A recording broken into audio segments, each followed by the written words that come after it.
Ma'am, step out of the vehicle for me. Oh, officer, what's going on? I just left a funeral. This car matches a stolen vehicle report. I need you outside now. Stolen? No, this is mine. Step out or I'll deploy the taser. Last warning. Please, this is a mistake. Look, here, this is my ID. I'm a doctor. The car's registered to me. You can check. People fake badges all the time. Out of the car now. On January 15, 2022, an officer's body cam recorded an encounter that would later raise serious questions about authority, assumption, and what happens when suspicion replaces evidence. It was broad daylight at a busy gas station. A black Rolls Royce sat parked near one of the pumps, engine off, already stopped. There had been no pursuit, no sirens, no crime in progress.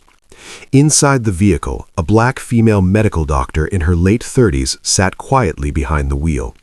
She was dressed entirely in black, having left a funeral earlier that day. Emotionally drained but composed, she had committed no traffic violation and had not been informed of any crime. Yet within moments of Officer Reynolds approaching her window, she would find herself treated as a suspect in an investigation that had no foundation. This story is not about a car. It is about perception. Officer Reynolds' body cam shows him walking toward the driver's side door, his posture tight and deliberate. His hand hovers near his belt, not on his weapon yet, but close enough to signal readiness. He knocks sharply on the tinted window. When the woman lowers it part way, he immediately orders her to step out of the vehicle. She turns to face him, her expression blank with exhaustion, and calmly asks why. He does not answer her question. He simply repeats the command, "Step out of the vehicle." She asks again, explaining that she has just come from a funeral and would like to know what this is about. Officer Reynolds tells her the vehicle matches the description of a stolen car. She responds without hesitation, "This is my car. I can show you the registration. I can show you my identification." The officer does not look at what she is offering. He tells her she needs to step out first. The woman does not move. Her hands remain visible on the steering wheel. Her voice stays calm and measured. She explains again that the vehicle belongs to her, that she is a medical doctor, and that she would appreciate verification of the plates before this goes any further. Officer Reynolds does not verify anything. Instead, his tone hardens. His commands become sharper. The conversation, if it ever was one, is over. Within minutes, the situation escalates. Officer Reynolds warns the woman that if she does not comply immediately, he will deploy his taser.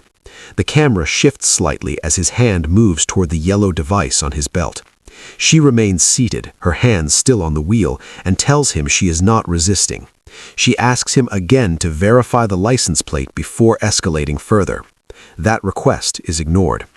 Then the tone of the encounter shifts entirely.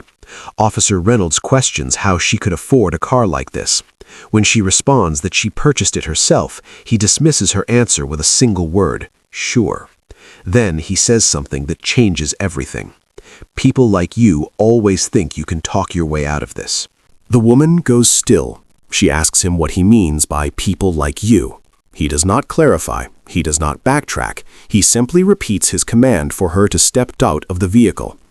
From this moment forward, the stop is no longer about a stolen car. It is about who Officer Reynolds believes belongs behind the wheel of a luxury vehicle and who does not. These moments only matter if they're seen. If this kind of encounter concerns you, subscribing helps keep these stories visible. The gas station continues around them. Pumps click, customers walk past, but people begin to notice. Phones come out. A small group forms at a distance, watching.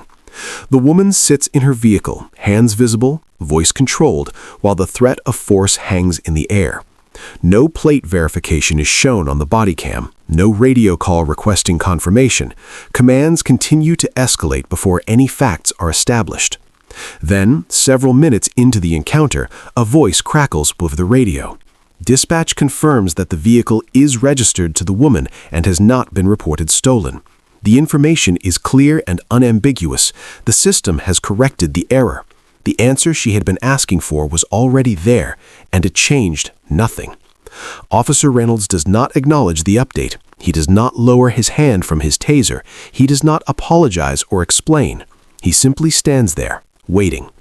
What the bodycam footage would later reveal is that the alert that triggered this stop was based on a vague description from another county, a different vehicle, a different make and model, different license plates. The only similarity was the color, black. That was enough to justify this encounter. Eventually, a second officer arrives. His approach is calmer. He speaks to the woman through the window, asks for her license and registration, and walks back to his patrol car to verify the information. When he returns, he tells her she is free to go. No explanation is offered, no apology is given. The woman sits in silence for several long seconds before starting her engine and pulling away. Officer Reynolds walks back to his vehicle without saying a word. The bodycam continues recording until he reaches his car. Then the footage ends.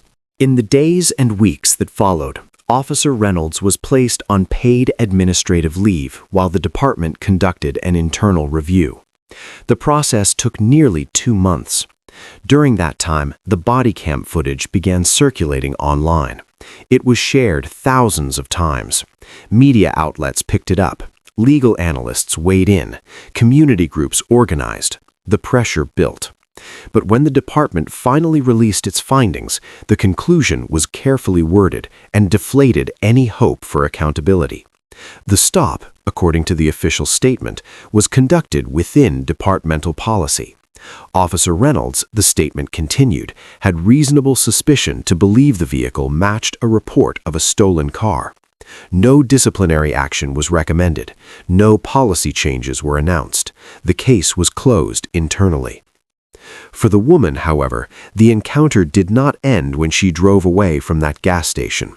She returned home that afternoon shaken, humiliated, and angry. She had to explain to her family what had happened.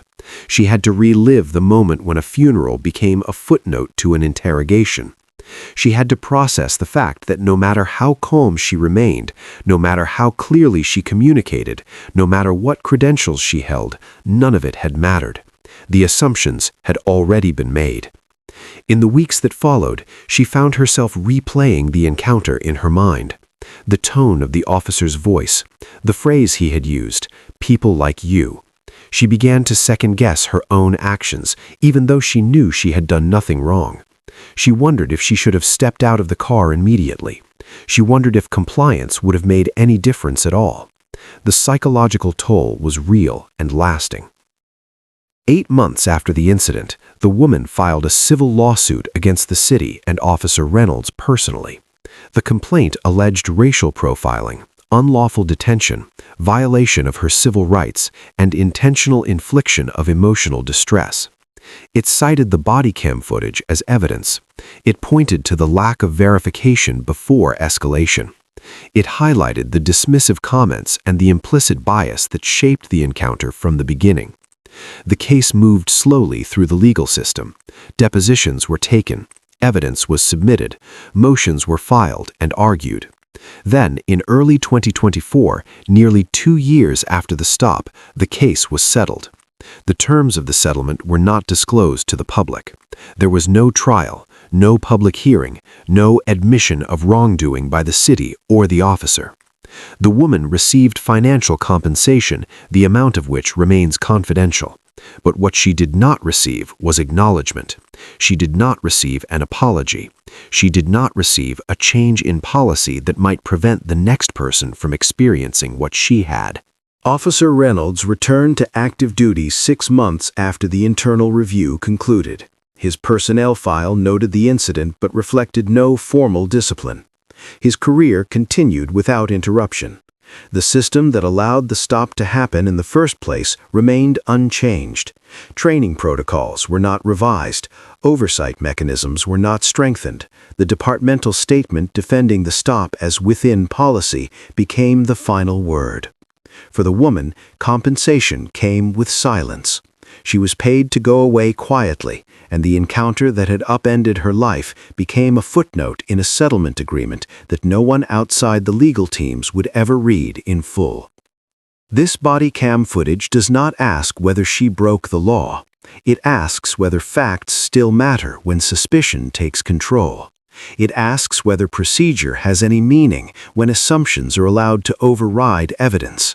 It asks what accountability looks like when the system investigates itself and finds no fault.